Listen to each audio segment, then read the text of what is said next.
Hello everyone, welcome to Pharmarocks YouTube channel. Pharmarocks के YouTube educational channel में आपका स्वागत है। आज के वीडियो लेक्चर में हम डिटेल में स्टडी करेंगे ओफ्लॉक्सासिन मेडिसिन के बारे में और जानेंगे उसके बेसिक यूज़ के बारे में। साथ ही हम करेंगे उसके डिटेल फार्माकोलॉजिकल स्टडी और जानेंगे कि ये मेडिसिन किस तरह से अपना काम करता है, उसके साइड इफ़ेक्ट्स वगैरह क्या होते हैं, कॉन्ट्रा इंडिकेशंस क्या होते हैं, तो सभी को जानते हैं डिटेल में ये वीडियो लेक्चर के अंदर। तो यहाँ पे आप जो टाइटल स्लाइड के अंदर जो देख रहे हैं, तो ओफ्लॉक्सासिन जो है एक एंटीबायोटिक मेडिसिन है और ये जो है वो बहुत सारे अलग अलग बैक्टीरियल इन्फेक्शंस को ट्रीट करने के लिए यूज़ किया जाता है। तो जानते हैं डिटेल में उसके बारे में। तो expert lecture by Amar sir, assistant professor and founder of Pharmarocks. Thank you for be in 2.7 lakh family of Pharmarocks. Updated रहिए फार्मा नॉलेज के साथ। एक्सेस करिए study material, test series and video lecture Pharmarocks के ऐप ऊपर। तो Android user Android app download करेंगे, iPhone user app store से। Link आपको डिस्क्रिप्शन बॉक्स के अंदर मिल जाएगी। तो ओफ्लॉक्सासिन जो मेडिसिन है वो एंटीबायोटिक मेडिसिन कहा जाता है और ये बहुत सारे बैक्टीरियल इन्फेक्शंस को ट्रीट करने के लिए यूज़ किया जाता है। फार्माकोलॉजिकली हम देखें तो ये जो है वो मेडिकेशन फ्लोरोक्विनोलोन क्लास का मेडिकेशन कहा जाता है, कि जिसको शॉर्ट में FQ जो है वो लिखा जाता है कि फ्लोरोक्विनोलॉन्स, और काफ़ी पॉपुलर मेडिसिन है ये अलग अलग जो एंटीबायोटिक होते हैं उसमें से। और ये फ्लोरोक्विनोलॉन्स के अंदर फर्स्ट जनरेशन फ्लोरोक्विनोलोन कहा जाता है और बहुत सारे बैक्टीरिया के सामने उसकी एंटीबैक्टीरियल एक्शंस जो है वो देखने को मिलती है और ये जो बैक्टीरिया की जो ग्रोथ होती है उसको अटकाता है और अपनी फार्माकोलॉजिकल एक्शन देता है। तो it work by stopping the growth of bacteria in person who taking it, कि जो भी लोग उसको लेते हैं तो उनके बॉडी के अंदर जो भी बैक्टीरियल इन्फेक्शन हुआ होता है तो उसको क्योर करने में ये ओफ्लॉक्सासिन जो है वो हेल्प करता है।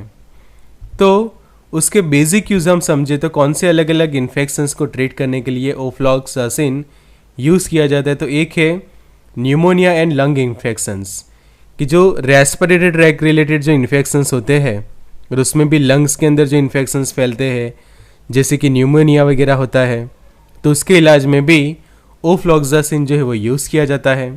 फिर स्किन रिलेटेड जो इन्फेक्शंस होते हैं उसमें भी ओफ्लॉक्सासिन यूज़ की जाती है। फिर जो ब्लेडर का इन्फेक्शन होता है, कि यूरिनरी ट्रैक के अंदर जो ब्लेडर इन्फेक्शन के अंदर होता है, कि यहाँ पे आप जो ये जो ब्लेडर देख रहे हैं, फिर ये यूरेटर का पोर्शन, तो ये जो ब्लेडर की वॉल आप देख रहे हैं, ओपनिंग ऑफ यूरेटर देख रहे हैं, तो यहाँ पे आप देख सकते हैं कि ये जो बैक्टीरिया है वो ये येलो कलर के डेवलप हुए हैं और ये यूरिनरी ट्रैक जो है वो पूरा वहाँ पे इन्फेक्शन जो है वो फैला सकते हैं। तो ब्लेडर से जो है वो इन्फेक्शन यूरेटर, किडनी तक भी पहुँच सकता है। तो इसका जो है वो प्रॉपर इलाज करना ज़रूरी है। तो ओफ्लॉक्सासिन जो है वो प्रिस्क्राइब की जाती है कि जब ब्लेडर के इन्फेक्शंस होते हैं, फिर infections of A reproductive organs, कि मेल और फीमेल दोनों के अंदर जो रिप्रोडक्टिव ऑर्गन्स है उनके इन्फेक्शंस के अंदर भी यूज़ किया जाता है ओफ्लॉक्स को। फिर जो प्रोस्टेट की जो हम बात करते हैं, कि जो रिप्रोडक्टिव ग्लैंड है, प्रोस्टेट ग्लैंड जो कहा जाता है, उसके इन्फेक्शन के अंदर भी यूज़ की जाती है। एंड जो यूरिनरी ट्रैक इन्फेक्शंस के अंदर भी ये मेडिसिन को प्रिस्क्राइब की जाती है। तो ये है उसके बेसिक यूजेस कि कौन से अलग अलग मेडिकल कंडीशंस में ओफ्लॉक्सासिन यूज़ किया जाता है। अब जानते हैं उसके अलग अलग डोजेस फॉर्म। तो ओफ्लॉक्सासिन जो है वो टैबलेट डोजेस फॉर्म में अवेलेबल है, कि यहाँ पे आप देख सकते हैं कि ओफ्लॉक्स 200 करके उसके काफ़ी फेमस ब्रांड है, कि जो सिप्ला उसका मैन्युफैक्चर है। आप देख सकते हैं कि ओफ्लॉक्सासिन के टैबलेट 200 मिलीग्राम की स्ट्रेंथ के अंदर। फिर ओफ्लॉक्सासिन के आई एंड ईयर ड्रॉप्स भी अवेलेबल है ओफ्लॉक्स करके, तो ये भी सिप्ला का ही प्रोडक्ट है। ऐसे बहुत सारे अलग अलग फार्मा कंपनीज भी ओफ्लॉक्सासिन के आई एंड ईयर ड्रॉप्स बनाता है। उसी तरह से आप देख सकते हैं तो उसका पेरेंट्रल IV इन्फ्यूजन्स भी आप यहाँ पे देख सकते हैं, कि जो सिंगल डोज कंटेनर रहता है और इंट्रावेनस यूज़ के लिए ही होता है। तो ओफ्लॉक्सासिन का आपको इन्फ्यूज़न भी मिल जाएगा, मतलब कि टैबलेट डोजेस फॉर्म भी अवेलेबल है और पेरेंट्रल भी अवेलेबल है और ऑप्थाल्मिक डोजेस फॉर्म भी ओफ्लॉक्सासिन का अवेलेबल है। तो उसके हम आई ड्रॉप्स के बारे में समझे तो ओफ्लॉक्सासिन के जो आई ड्रॉप्स होते हैं वो कंजक्टिवाइटिस के ट्रीटमेंट के लिए प्रिस्क्राइब किए जाते हैं, कि जिसको हम कहते हैं पिंक आई। यहाँ पे ये वाले डायग्राम के अंदर जो आप देख रहे हैं फर्स्ट वाले दिस वन, तो ये है कंजक्टिवाइटिस की कंडीशन कि जिसको हम कहते हैं पिंक आई। सेकंड जो है वो अल्सर्स ऑफ कॉर्निया। तो ये जो सेकंड डायग्राम के अंदर आप देख सकते हैं ये सब कंडीशंस की जब अल्सर जैसी कंडीशन फॉर्म होती है कॉर्निया के अंदर आंखों के, तो उस वक्त भी ओफ्लॉक्सासिन के जो ऑप्थाल्मिक आई ड्रॉप्स जो है, ऑप्थाल्मिक सॉल्यूशन जो है वो उसका यूज़ किया जाता है। तो यहाँ पे आप देख सकते हैं ऑफ्लोस्टेट करके ऑप्थाल्मिक सॉल्यूशन की जो 10 ml के स्ट्रेंथ में, और ये मेडिकेशंस रहते हैं RX ओनली। तो अच्छे से ऑप्थाल्मोलॉजिस्ट को या फिर आई स्पेशलिस्ट को दिखाने के बाद ये ओफ्लॉक्सासिन के आई ड्रॉप्स जो है वो यूज़ किए जा सकते हैं कि conjunctivitis and ulcer of cornea के अंदर। तो ये हो गया ऑप्थाल्मिक यूज़ ओफ्लॉक्सासिन का।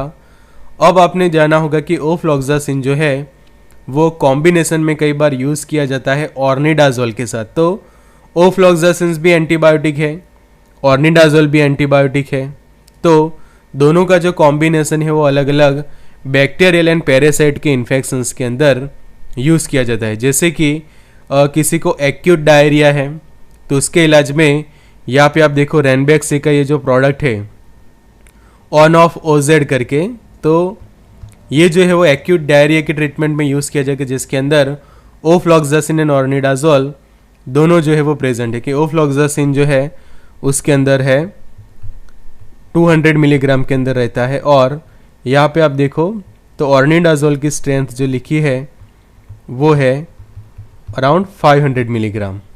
तो ये जो कॉम्बिनेशन होता है वो एक्यूट डायरिया के ट्रीटमेंट के अंदर, डिसेंट्री की जो पेट में मरोड़ आना जो हम कहते हैं उसके इलाज में यूज़ किया जाता है, गायनेकोलॉजिकल इन्फेक्शंस के अंदर, lung infection and urinary tract के इन्फेक्शन के अंदर ये कॉम्बिनेशन जो है वो यूज़ किया जाता है। अब हम जाने तो ओफ्लॉक्सासिन के जो इंजेक्शन है कि आईवी इंजेक्शंस जो आता है कि यहाँ पे आप देख सकते हैं कि 200 मिलीग्राम पर 100 ml के, ये जो 100 ml का आईवी इन्फ्यूज़न जो आप देख रहे थे, तो जिसके अंदर मेडिकेशन जो रहती है वो 200 मिलीग्राम जितना मेडिकेशन उसके अंदर रहता है, और ये स्लोली जो है वो पेशेंट को दिया जाता है। 60 मिनट तक ये बॉटल रहे उस तरह से ये लगाया जाता है every 12 hour. Treatment therapy usually minimum 3 days to maximum 10 days, से 3 से लेकर 10 दिन तक पेशेंट की जो है वो ट्रीटमेंट चलती है, डिपेंड ऑन इन्फेक्शन। तो ये होगा उसका इंजेक्शन का यूज़। आगे समझते हैं उसके डेली डोज के बारे में। तो ओफ्लॉक्सासिन के आप चाहे टैबलेट यूज़ कर रहे हैं या फिर जो इन्फ्यूज़न यूज़ कर रहे हैं इंट्रावेनस, तो जो लोडिंग स्टार्टिंग डोज होता है वो रहता है यूजुअली 200 से लेकर 400 milligram daily once a day. खासकर कि जो लोडिंग स्टार्टिंग डोज जो है वो 200 से लेकर 400 मिलीग्राम के अंदर रहेगा। फिर जैसे ट्रीटमेंट स्टार्ट हो जाती है और जो मेंटेनेंस डोज होता है वो रहेगा खासकर 100 मिलीग्राम से लेकर 200 मिलीग्राम पर डे। कि आप ये जो टैबलेट देख सकते हैं ओफ्लॉक्सासिन 200 मिलीग्राम, तो ये जो है वो यूजुअली खासकर दिन में एक ही बार लेना जो है वो सही रहता है, खासकर कि जो उसका मेंटेनेंस डोज रहता है। और ये जो है वो खासकर as per the direction of physician ही यूज़ करना चाहिए, बिकॉज सेल्फ मेडिकेशन उसका करना डेंजरस हो सकता है, बिकॉज ये एंटीबायोटिक मेडिकेशन से प्रिस्क्रिप्शन बेस्ड ड्रग है। यहाँ पे आप देख सकते हैं कि ये RX ओनली मेडिकेशंस रहती है, और साथ ही उसके अलग अलग जो साइड इफ़ेक्ट्स भी होते हैं कि जो हम आगे समझेंगे। तो उसके कारण जो है वो प्रॉपर डायरेक्शन के साथ ही यूज़ करना चाहिए अंडर द मेडिकल सुपरविज़न। अब जानते हैं उसके मैकेनिज्म के किस तरह से ये ओफ्लॉक्सासिन जो है वो काम करता है। तो ओफ्लॉक्सासिन जो क्या करता है, तो टोपोआइसोमरेज 2 जो एंजाइम्स होते हैं उसकी एक्टिविटी को जो है वो इनहिबिट करता है, जिसके कारण जो भी बैक्टीरियाज होते हैं उनकी डेथ हो जाती है। तो ये होने का जो रीज़न है कि ये जो एंजाइम जो है वो ज़रूरी है, नेसेसरी है to separate the bacterial DNA, कि बैक्टीरिया का जो जेनेटिक मटेरियल है DNA, तो उसके सेपरेशन के लिए ये वाले एंजाइम का होना जरूरी है कि जिसको कहा जाता है टोपोआइसोमरेज 2।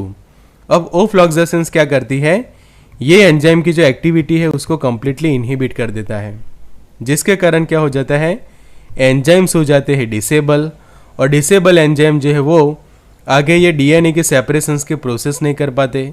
अब जेनेटिक मटेरियल जो है उसका सेपरेशन न होने के कारण आगे जो सेल है वो प्रॉपर डेवलप नहीं हो पाता और आगे जाके उसकी डेथ हो जाती है। तो उस तरह से जितने भी बैक्टीरियल सेल जो आपकी बॉडी के अंदर प्रेजेंट होते हैं वो धीरे धीरे जो है वो कम होते जाते हैं, कि जैसे जैसे ये एंजाइम्स की एक्टिविटी को इनहिबिट करता है ये मेडिकेशंस, तो बैक्टीरिया की जो ग्रोथ है वो कम हो जाती है और एक समय कंप्लीटली जो इन्फेक्शन है वो ट्रीट हो जाता है। तो ये हो गई उसकी मैकेनिज्म। अब जानते हैं उसके कुछ कॉमन साइड इफ़ेक्ट। तो नोजिया हो सकता है, उसके बाद वॉमिटिंग, डायरिया, स्टमक पेन होना, constipation, change in ability to taste the food, कि जब आप कुछ खाना खाते हैं तो उसका जो टेस्ट की जो एबिलिटी कि टेस्ट जो आप परख सकते हैं वो एबिलिटी जो है वो आपकी चेंज हो जाती है, कम हो जाती है। कई बार भूख कम हो जाती है, कि जिसको हम कहते हैं लॉस ऑफ एपिटाइट। तो ये है कुछ उसके कॉमन साइड इफ़ेक्ट। यहाँ पे आप खास ध्यान रखिए, ओफ्लॉक्सासिन के ये कॉमन साइड इफ़ेक्ट है, बट इसके कुछ ऐसे सीरियस साइड इफ़ेक्ट्स भी हैं। तो अगर आप ये सीरियस साइड इफ़ेक्ट आपको होती है तो तुरंत मेडिसिन लेना जो है वो स्टॉप करना चाहिए और तुरंत आपके डॉक्टर या फिर फार्मासिस्ट को कांटेक्ट करना चाहिए। तो stop taking medicine if you feel the following symptoms are as a side effect of ofloxacin. तो सबसे पहला सिम्टम जो है वो है फैंटिंग, कि जिसको कहा जाता है लॉस ऑफ कॉन्शियसनेस, मतलब कि अचानक से चक्कर आके आप जो गिर पड़ते हैं, तो ये कंडीशन को हम कहते हैं फैंटिंग। तो कॉन्शियसनेस अचानक से चली जाती है और आप जो है वो गिर जाते हैं, ऐसी कंडीशन प्रोड्यूस होती है ये मेडिकेशंस लेने के बाद, तो तुरंत ओफ्लॉक्स को लेना बंद कर दे। सेकंड, आपको ऐसा फील होता है कि ब्रीथिंग करने में डिफ़िकल्टी हो रही है, स्वेलोविंग में डिफ़िकल्टी हो रही है, किस तरह से ब्रीथिंग आपके शॉर्ट हो रहे हैं, ब्रीथिंग में प्रॉब्लम हो रहा है, स्वेलिंग करने में प्रॉब्लम हो रही है आपको, तो स्वेलोविंग वगैरह में प्रॉब्लम होती है तो तुरंत ये मेडिसिन बंद कर दे। तीसरी कंडीशन, आपको स्वेलिंग हो रही है, मतलब कि अब सूजन हो रही है। खास समझिए, स्वेलोविंग मतलब कि जो हम कुछ भी खाना खाते हैं, पानी पीते तो स्वेलो करते हैं, उसमें डिफ़िकल्टी हो रही है तो भी आपको ये नहीं लेना है। फिर स्वेलिंग मतलब कि सूजन हो जाती है। कहाँ पे सूजन होती है, तो आइज़ के ऊपर आपको सूजन देखने को मिलती है, आपके फेस ऊपर सूजन, माउथ, लिप्स का जो पोर्शन है, टंग मतलब कि आपकी जीभ का पोर्शन, थ्रॉट में आपको स्वेलिंग देखने को मिल रही है, आपके हैंड फीट मतलब कि हाथ पैर एंकल का जो पोर्शन है, लोअर लेग्स वगैरह पे समझो कि आपको सूजन देखने को मिलती है ओफ्लॉक्सासिन लेने के बाद, तो तुरंत लेना उसको बंद कर दे। And sudden pain in chest, stomach और बैक पेन जैसा आपको फील होता है, चेस्ट के अंदर पेन होता है, स्टमक पेन जैसा होता है, तो ऐसे कंडीशन में भी ओफ्लॉक्सासिन यूज़ ना करें, बिकॉज कुछ लोगों के अंदर ये सीरियस साइड इफ़ेक्ट्स जो है वो देखने को मिलती है कि जब वो ओफ्लॉक्सासिन को यूज़ करते हैं। तो सभी केसेस के अंदर ऐसा नहीं होता, बट समझो कि किसी को भी ऐसा फील होता है कि ओफ्लॉक्सासिन लेने के बाद ये कुछ साइड इफ़ेक्ट्स उनके अंदर देखने को मिल रही है, तो तुरंत उसको बंद करें और उसके दूसरे जो अल्टरनेटिव एंटीबायोटिक होते हैं वो आप यूज़ कर सकते हैं as per the direction of your physician और फार्मासिस्ट। अब जानते हैं उसके कॉन्ट्रा इंडिकेशंस, कि कौन से लोगों को ये यूज़ नहीं करनी है। तो अगर आपको डायरिया हुआ है, एंड डायरिया होने का रीज़न है क्लोस्ट्रीडियम डिफिसिल बैक्टीरिया, तो ओफ्लॉक्सासिन को यूज़ ना करें। सेकंड, आपको डायबिटीज़ है और साथ ही आपका ब्लड शुगर लेवल काफ़ी कम रहता है, तो भी आपको ओफ्लॉक्सासिन को अवॉइड करनी है। फिर लो amount of potassium in the blood, ऐसे कंडीशन में भी अवॉइड करें।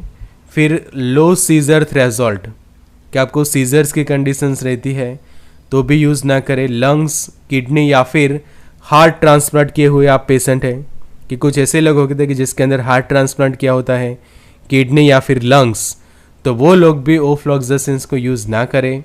फिर जो पेरिफेरल न्यूरोपैथी के पेशेंट्स होते हैं, ऐसे कंडीशंस की जिसके अंदर जो न्यूरॉन्स होती है, नर्व्स होती है लेग्स के अंदर, वहाँ पे काफ़ी पेनफुल कंडीशंस आपको फील होती है, तो वो लोग भी ओफ्लॉक्सासिन यूज़ ना करें, और सीवियर लिवर डिसीज़ वाले पेशेंट भी ओफ्लॉक्स को यूज़ ना करें। तो ये थे उसके कॉन्ट्रा इंडिकेशंस। तो ये था हमारा special video lecture about the ofloxacin. तो फार्मारॉक्स के जो लेक्चर्स नोट होते हैं वो फार्मारॉक्स के आप ऊपर एक्सेस कर सकते हैं। तो डाउनलोड करिए आप फार्मारॉक्स की जो एंड्रॉयड एप्लीकेशन आप डाउनलोड कर पाओगे, as well as Apple iPhone app store से भी उसको डाउनलोड कर पाएंगे। लिंक आपको डिस्क्रिप्शन बॉक्स के अंदर मिल जाएगी। So thank you for watching. Join कर सकते हैं फार्मारॉक्स ऐप को और एक्सेस करिए study material, stage series and a video lecture. तो Android user Android app download करें आईफोन यूज़र ऐप स्टोर से, लिंक आपको डिस्क्रिप्शन बॉक्स में मिल जाएगी। Good luck and all the best.